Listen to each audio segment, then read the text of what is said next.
Of all mankind's inventions, none was more consequential than the birth of language. Before its creation, each person's knowledge was limited to what he or she experienced directly. Afterwards, someone who learned something could share it with anybody else.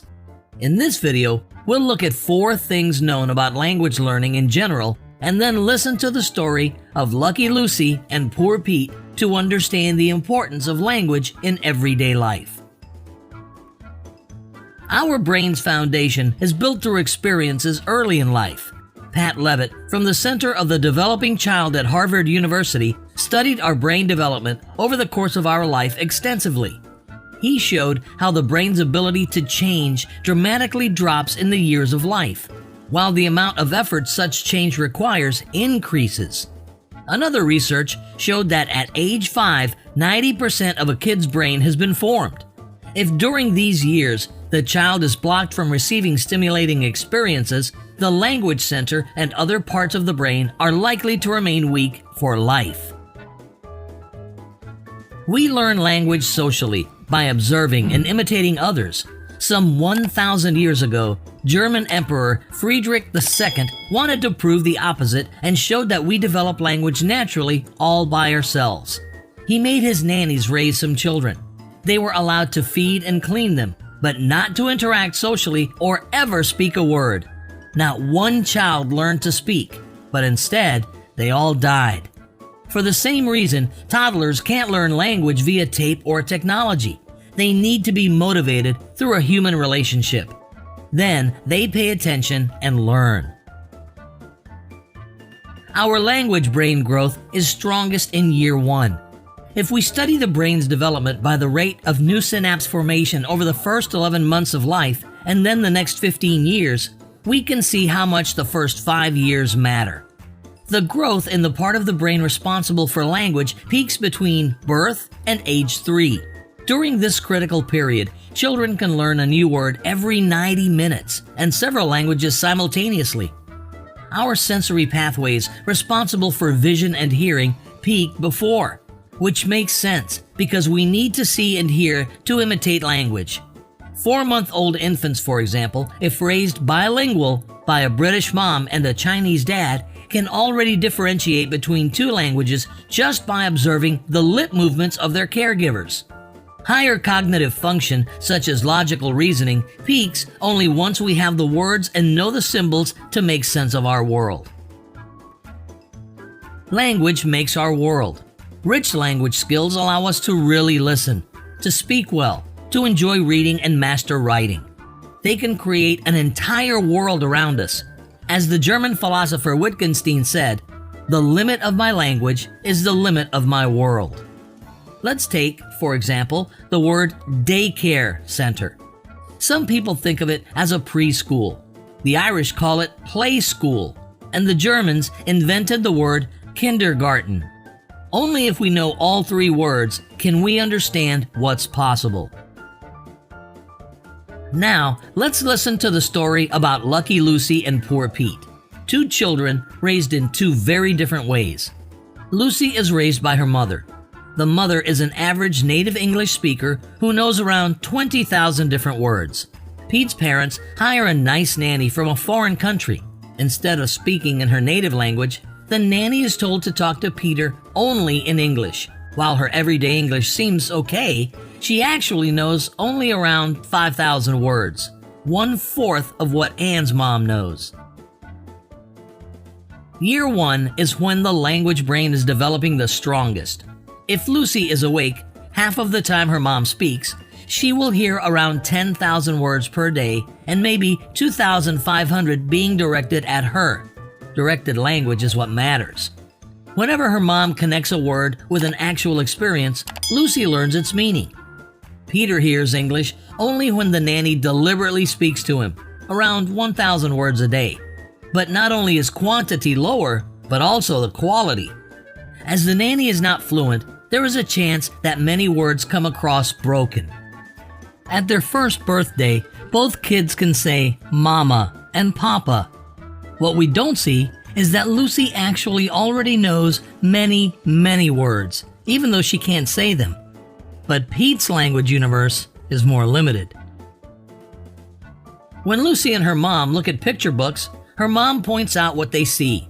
A little monkey is also a gorilla, an ape, a clever animal which uses tools, climbs trees, and lives with his mama and papa in the rainforest of Africa.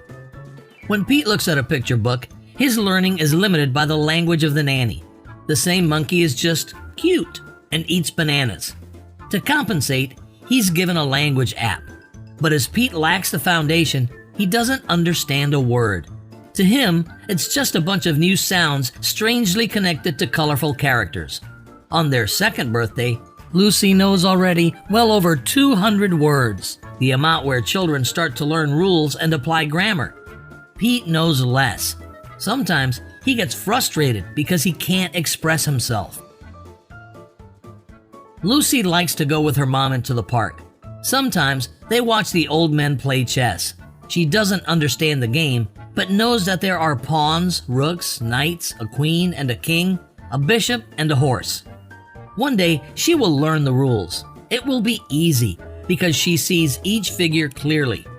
Her understanding of their special skills is obvious.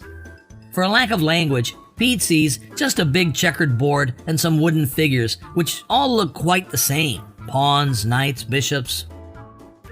To understand the rules later will be hard for Pete. All figures look so similar. How could they do different things? At their third birthday, both can say their own name and form sentences. Lucy's vocabulary now holds 1,500 words. Pete's got 500 to make sense of this world. In year 4, they enter kindergarten. When Pete stands in front of the big shelf, he sees different wooden blocks, the ball, some old toy, a horse, and the yellow digger. When Lucy stands in front of the same shelf, she sees circles, triangles, squares, a basketball, the red pinwheel, the beige rocking horse, and the carton box of the Lego Technique digger. At playtime, Lucy understands what others are talking about and often takes the lead by suggesting a new idea. Pete often doesn't understand what she means. If the group discusses something for longer, he zones out because he has trouble following the conversation. By the end of the year, Lucy knows 3,500 words, where Pete only knows 1,000 words. Lucy now forms more complicated sentences in perfect grammar. In the evening, her mom reads bedtime stories to her. Words she's missing, she learns out of context. As a native speaker, the mom can raise and lower her voice, making the stories exciting. Fairy tales become alive in her head, and Lucy learns to imagine and to think creatively. Pete still speaks in more simple sentences, and his grammar is not perfect. When his nanny reads to him, the voice is more monotone. It's more boring, and paying attention is more difficult. Words he's missing often remain missing. By the end of the year, Lucy knows 6,000, and Pete knows 2,000 words. To understand why the actual difference in language abilities between the two is even larger than it seems, let's imagine that words are nothing but tools that help us uncode the world, form thoughts, structure ideas, and then communicate with others. With 6,000 words compared to 2,000 words, Lucy's toolbox is now 3 times the size. Lucy has a huge head start as she is entering elementary school. Einstein, by the way, as a child, seldom spoke. One interesting anecdote goes like this. As he was a late talker and hardly spoke at the age of 7, his parents were worried and tried many things to get him to speak. At one point, they were afraid that he had learning disabilities. At last, at the dinner table one night, he broke his silence to say, "The soup is too hot." Greatly relieved, his parents asked why he had never said a word before. The young genius replied, "Because up until now, everything was in order." What are your thoughts about language learning? Can someone like Pete still catch up later in life? Or maybe find other good ways to express himself? Maybe our point of view is too narrow, and Pete and Lucy actually balance each other out with the different skills they have. Please share your thoughts in the comments below.